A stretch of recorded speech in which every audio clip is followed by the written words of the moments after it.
welcome to Whiskey Vault. I'm Daniel. Rex. It's hot. Whiskey. It's hot. It's too hot. It's hot enough that All it's of the very hot. demotivating. No. Period. So you heard the thing that it's generally you go out into sweltering heat, and the average person IQ effectively drops by like 10 points. That makes sense to me. Yeah. Yeah, why are we living in this state? What? Exactly. This is a gift from Magnificent Bastard, Kyle Furtwangler. I love the name. I know. Kyle Furtwangler, you magnificent bastard.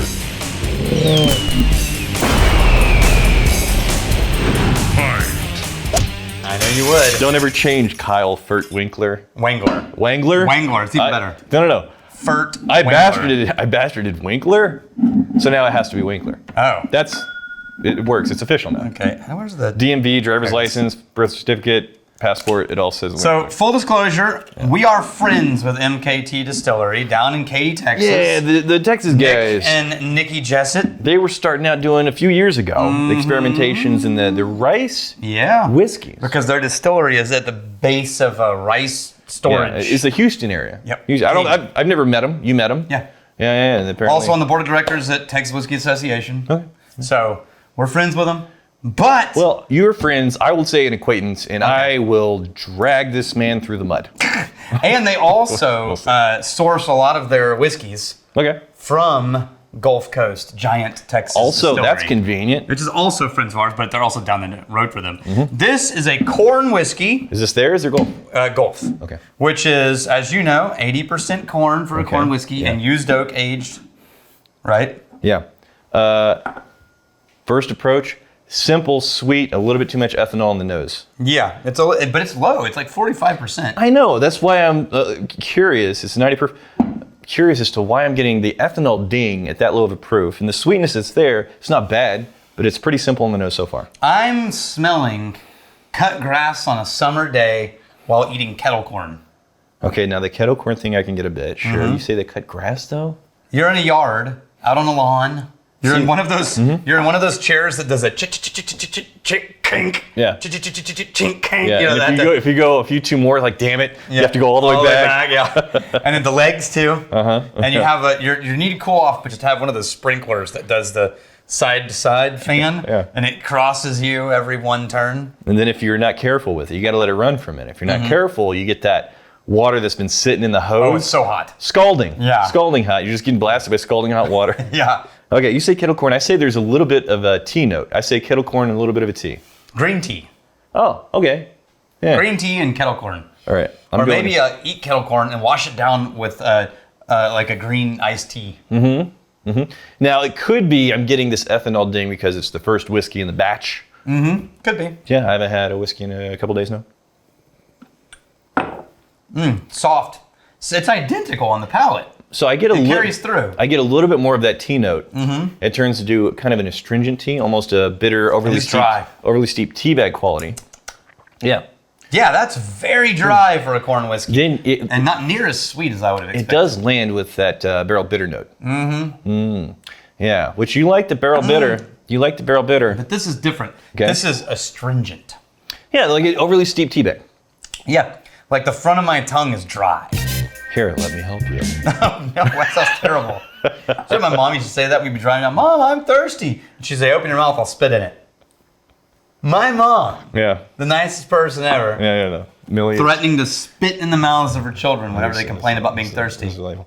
The thing is, about 2 or 3 months in of Dan editing in the studio, and I said something. It's just like, it's too hot, or I'm thirsty, or something. Some little whingy bitch comment that I made. And he goes, "Can we spit in your mouth?" Just deadpan, like he was really, Like you really meant it? willing to spit in my mouth. And it became an ongoing thing. Anytime somebody complained a little bit, You want me to spit in your mouth? About anything. anything, yeah. Like, I'm hungry. You want me to spit in your mouth? So I was hoping for a little bit more of some character, some specific flavor coming from the sweet element. I was getting more of a specific note on the nose with kind of like this sweet kettle corn, and then on the taste it just becomes this general kind of a sugary sweetness. So there's a general sugar resolving into a slight tannic note. I want to see that at the cask strength release. They did. This is the engineers. Yeah. They did a cask strength release of this. I didn't get a bottle, but I bet it doesn't have that thin astringency. Do you think this I is? bet it has density. Do you think this is small barrels?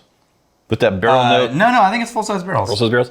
Yeah. Why do you think? Is there an age on here? Did you say an age? I wasn't listening. I think it's just thin. No, there's not an age statement. Oh, 35 months. There you go. Yeah, almost 3 There years. is an age statement. Okay. I was looking at the wrong thing then. I'm looking in the corn whiskey section. That's why I walked over here. Katy, Texas. Kind of near Houston, I guess. I don't know. Ah, All right, you got, is that the other one? What do you got? it's the same.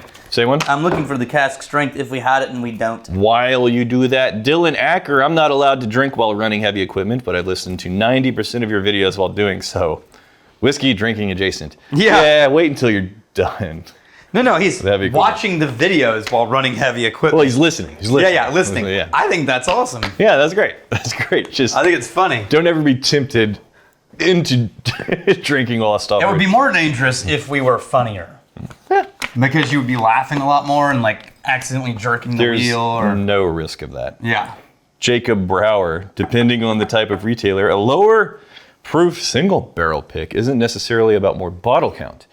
As a buyer for a relatively small boutique store, I picked a single cask Scotch store pick recently, and while I'd prefer cask strength and fewer bottles, we ended up sticking with 92 proof unchill filtered because so many of the average consumers don't understand the idea of adding water. That is definitely the thing that we've considered. Yes. Adjusting on their own, and will return cask strength bottles for being too burny and not smooth. Yeah. Yes. It's a thing, man. We didn't bring that up, but I put that comment in there because that is Yeah. very real when your goal is generic end consumer.